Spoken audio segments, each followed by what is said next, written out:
Hi, hello, buongiorno, Annabelle here, and welcome back to my channel. I know it's been a while, but I am excited to finally be back with you all, and let me tell you, it has been quite the journey to get here. You might be wondering where I've been and why I disappeared for so long. Well, let me tell you, it hasn't been an easy road. In fact, I almost quit cosplay and YouTube altogether. It all started at the end of 2022 when, after pushing to get as many projects and videos as possible filmed before I moved countries, I just seemed to burn out and I hit a major creative block. I just couldn't make myself work on projects, I couldn't even come up with any new ideas for costumes, and I felt like I was failing behind on both YouTube as a creator and in life in general. It was so frustrating, and honestly I started to really doubt whether I was good enough to continue doing this. And then on top of that, I arrived in Australia to finally see Ben after about 9 months apart. So I am now officially in Australia and back with the love of my life. Only to deal with an immediate housing issue, which honestly took about a year to resolve. It was definitely a curveball I wasn't expecting, so long story short, we found out that the share house that Ben had been living in while I was in the UK and that we originally planned to move into together was going to be repossessed by the bank, as the owner of the property had not been paying the mortgage, despite Ben and everyone else who lived there paying their rent. So that meant that we could, in theory, come home to find the place repossessed, and we would need to prove that our things were ours to be able to take them out of the property, and not wanting to deal with just this randomly happening one day, we started to look for somewhere new, which we found.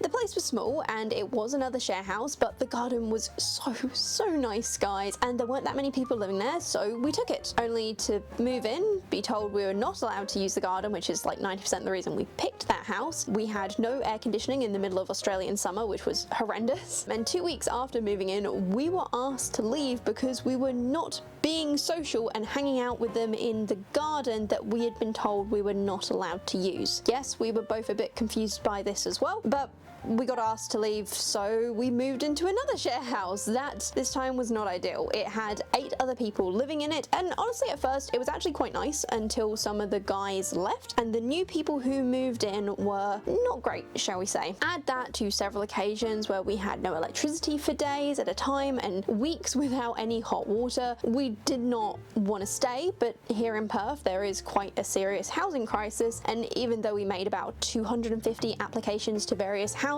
share houses, apartments, everything, it took about a year searching before we finally got our own very small but very lovely apartment a few days before Christmas. And guys, what an improvement this has been. Yes, it's tiny, and no, I'm not overly keen in the location, I'm not much of a city person, but the landlord is nice. It's a space that we don't need to worry about other people messing up or stealing our food, which was another big problem in our last place. And like, the cost of living right now, we were buying toilet paper for 8 people because no one else would, and our groceries would disappear in days because of course everyone else was taking our food without asking, and the costs were just adding up and up and up, so that when we've now moved into our own place, despite the more expensive rent, we've actually worked out that we are saving money because we're not feeding 8 other freaking people and they're not using all of our toilet paper in like 2 days. So it's not been all bad. Thankfully, I've made some amazing friends since moving to Perth, and living with Ben, oh gosh, like since we met 6 years ago, the most time that we have spent apart was about 6 weeks. Because of the situation we were in when we met, Ben literally moved in with me on the 2nd date. And to be fair, have I ever told you guys how we met? No?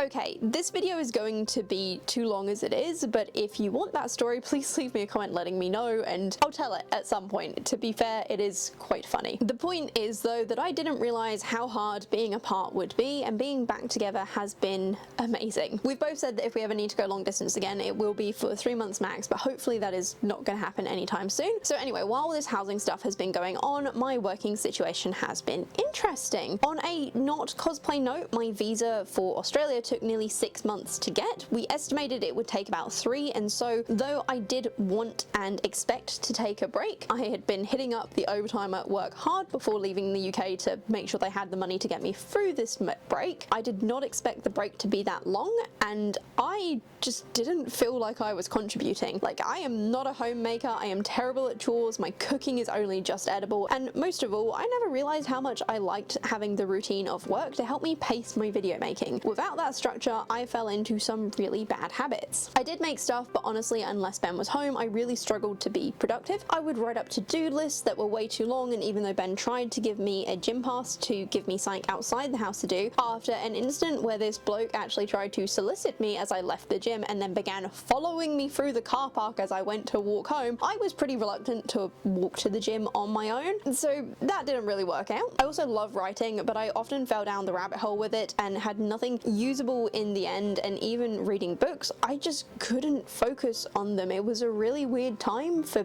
me personally, and it was really weird to try and just get all this together. In hindsight, Ben reckons this was almost like an extended hangover from leaning into the ADHD hyperfocus for 9 months straight, and honestly, I kind of think he might be right there, because I've never experienced, or at least noticeably experienced, the unable to focus side of ADHD until then, and so I just had no idea how to deal with it, and all my tricks to start my hyperfocus off that I usually used were just not working when I actually wanted to work on something. Add that to the fact that Ben was working full time, and the space I had was a little more than a meter by about 2.5 meter box at the end of our bed, and when he went to sleep I couldn't do anything, which was a problem as I've always been more of an afternoon, nighttime, evening crafter, especially when it comes to editing, which honestly is like the least favorite part of the video making process. It is so hard to get myself to do this over the day. Back in the UK, it was always something that I did for an hour or two before bed every working night so that I could enjoy my days off by crafting, and honestly that worked pretty well, and it worked well enough that I actually want to go back to that once I'm on shift work again. But it wasn't just something I could do with Ben trying to sleep next to me and without another space I could use. And so, having put out a few videos and feeling generally unmotivated, one day in about August 2023, I sat on the bedroom floor surrounded by fabric scraps that I was sorting, and I asked Ben what he would think if I just quit it all. What if I got rid of the YouTube channel, sold all the sewing machines except the hexagon, of course, because I am never selling the hexagon. You can bury me with that one, I love it so much.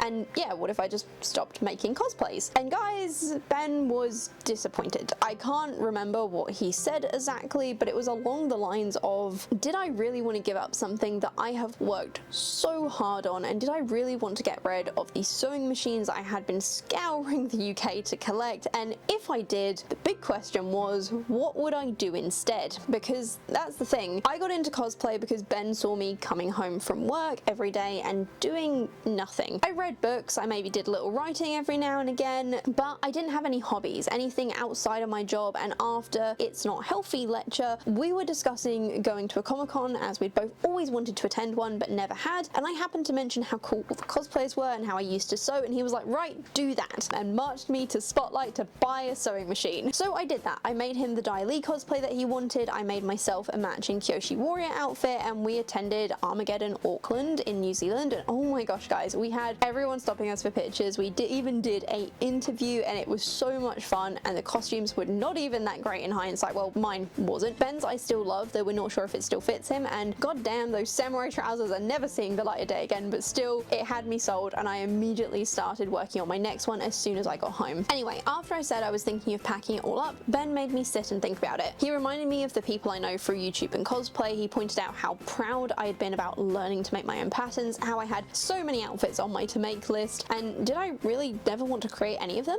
He pointed out that the whole motivation for us wanting our own house is because we want a big studio space to work in, somewhere where we can do the big projects we've literally never had room for, and he reminded me of you guys. He reminded me how when I said on YouTube I couldn't find pumpkin buttons, 3 separate people posted buttons to me, how I'd had people reach out to donate sewing machines to my collection, send me fabrics and waistcoats, and the wonderful comments I always get on my videos. This is also where another question that bothered me came into play, which is gonna sound silly, but am I an artist? I don't think of myself as a YouTuber or as a seamstress. I don't consider myself artistically talented. I can't draw to save my life, but if that's the case, what am I? A plagiarist? It probably seems dumb in the big scheme of things, but this actually really bothered me for quite a while. Cosplay is sometimes seen by some, definitely not many or all, as stealing designs from creators of the shows we watch or the manga we read, but we also take those base designs and we add to it. Someone making a sketch doesn't need to consider how clothes come on and off. They don't need to know what the outfits are made from or if the embroidery was done by a machine or by hand, but cosplayers, we do. We take those designs and we make them 3-dimensional. We bring them into the real world, into our everyday lives, and as I pondered this question far too hard and for far too long, I came to a rocky conclusion. I don't think I'm an artist because I cosplay, but I do think I cosplay because I'm an artist. And I think I create things like my book and my leaf dress, like my history bound in clothes, because that's how I express the artist inside of me that knows I can't draw a donkey to save my hide. I think I fix up and collect sewing machines because I see them as beautiful tools for creating, and I want to know what each one is capable of, what each one wants to make. I think I make cosplays because I want to show other people how I see these characters, and because I can't do it through paper or paint, I choose to sew instead. So I slowed down. I accepted that 2022 was not the year to do big and serious creating, and I just kind of cruised along with it while sorting out my everyday life. My visa came through, getting a job took way longer than expected, which was very stressful, but then I got one job, and then I got two, and then I got three. So pretty quickly I was working 6 days a week, and editing and creating regular YouTube videos just wasn't feasible, which again, I just kind of had to accept. I knew I was working towards applying for my dream job, which I actually did in January of 2024, and guys, I got it. So my day job is now doing what I want to do for work for the rest of my everyday career. And no, I'm not going to tell you all what it is, because all my social media had to be declared before I got hired, and now I'm like 90% sure someone at my job has to watch my YouTube videos every time I put one up. So hi, if you come to find me at my desk, I've got a packet of biscuits to apologize for the extra work me posting videos is going to give you every single week. Anyway, the point is now I'm where I want to be. I now have my own place and space, small as it is, to create and work on everything. I'm feeling that spark again, that spark that's pushing me to do what I love, to make what I want, to share the process with you all and make patterns and write books so that you guys can create your own things too. Honestly, at this point it's hit me that I remember how much I love cosplaying, how much joy it brings me, how grateful I am that this amazing community supports me, and guys, I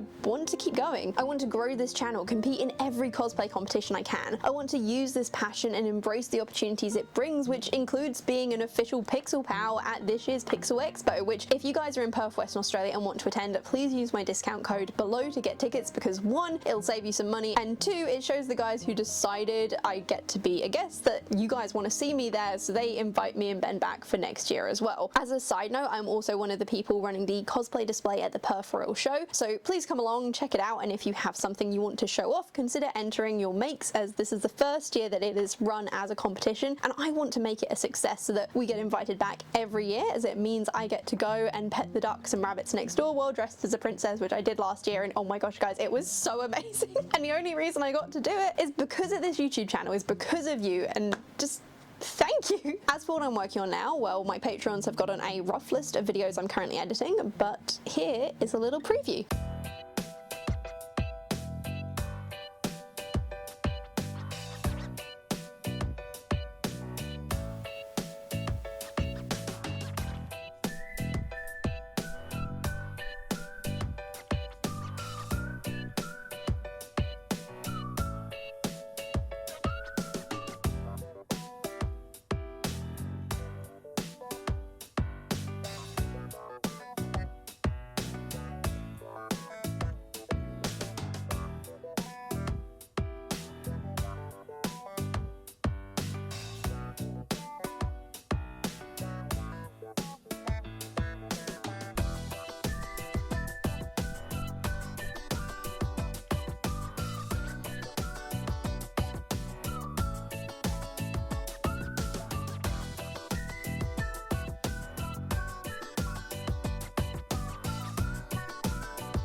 I'm back and I feel better than ever. I may have stumbled along the way over the last year or so, but I'm not giving up. I'm more determined to create amazing costumes and content for you all and continue pursuing my passion for cosplay while upping my own skills at the same time. More importantly though, thank you all for sticking with me through the inconsistent videos, through the late night sewing, and this video in particular. It didn't feel right to just start posting again as if nothing had happened, and I promise there are really exciting things ahead that I can't wait to share with you. But if you're facing your own challenges when it comes to pursuing your passions, remember that it's okay to struggle. It's okay to doubt yourself, but never forget the reason why you started in the first place. For me, that's the fun I have, the skills I gain, and the friends and experiences I get to enjoy along the way. Until next time guys, thank you for watching. Subscribe if you haven't already so that you don't miss the upcoming adventures, and I hope you all have a wonderful and beautiful day.